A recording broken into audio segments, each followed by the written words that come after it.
Hello అండి. పండుమిరపకాయ పచ్చడి ఎలా చేయాలో చూద్దామండి. 1 కేజీ పండుమిరపకాయలు తీసుకోవాలండి. తీసుకొని బాగా కడుక్కోవాలండి. తొడిమలు తీయకుండా కడుక్కోవాలి.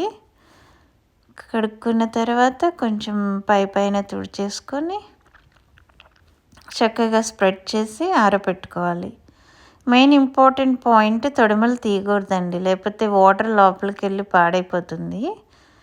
ఇప్పుడు ఆరబెట్టుకున్నప్పుడు తొడిమలు తీసేసి ఆరబెట్టుకోవచ్చు, లేకపోతే ఆరినాకైనా తీసేసుకోవచ్చు.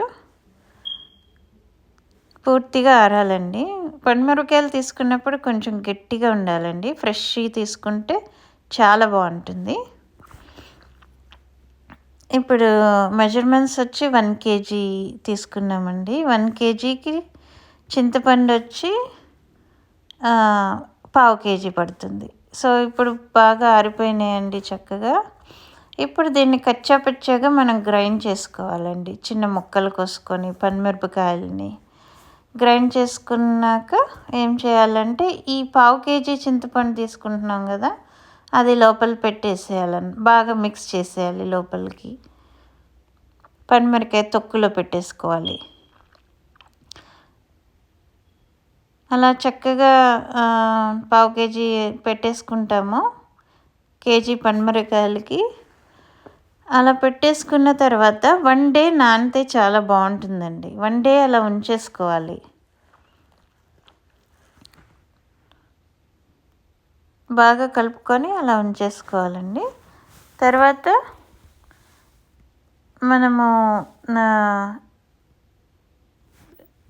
ఆవాలు మెంతులు వేయించుకొని 2 టీ స్పూన్స్ అన్నమాట. ఒక్కోటి ఆవాలు ఒక్కటే వేసుకోవచ్చండి, కొంతమంది మెంతులు కూడా వేసుకుంటారు. అమ్మ అయితే ఆవాలు ఒక్కటే వేయించింది. దోరగా వేయించుకొని పొడి చేసుకొని పెట్టుకోవాలి.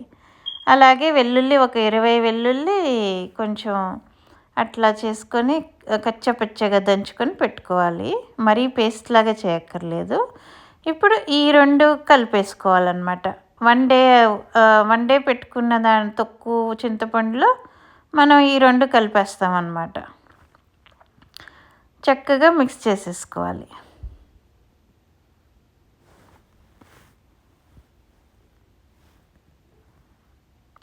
బాగా మిక్స్ చేసేసుకున్న తర్వాత మళ్ళీ గ్రైండ్ చేసుకోవాలన్నమాట మెత్తగా.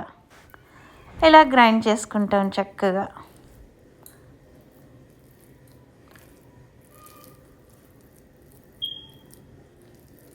చక్కగా ఇలా కలుపుకొని రెడీగా ఉంచుకుంటాం అన్నమాట. కావాలంటే తాలింపు వేసేసుకోవచ్చు, లేకపోతే ఎప్పటికప్పుడు కొద్దిగా తీసుకొని తాలింపు వేసుకోవచ్చు.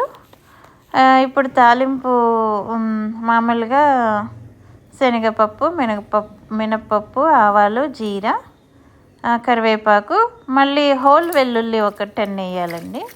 10 to 12 వేసి చక్కగా తాలింపు వేసుకొని కలిపేసుకోవడమే.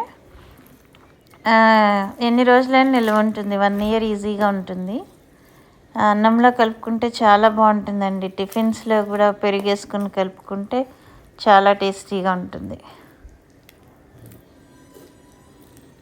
దీంట్లో ఇప్పుడు టొమాటో వేయించుకొని కలుపుకోవచ్చు, క్యాప్సికమ్ వేయించుకొని కలుపుకోవచ్చు.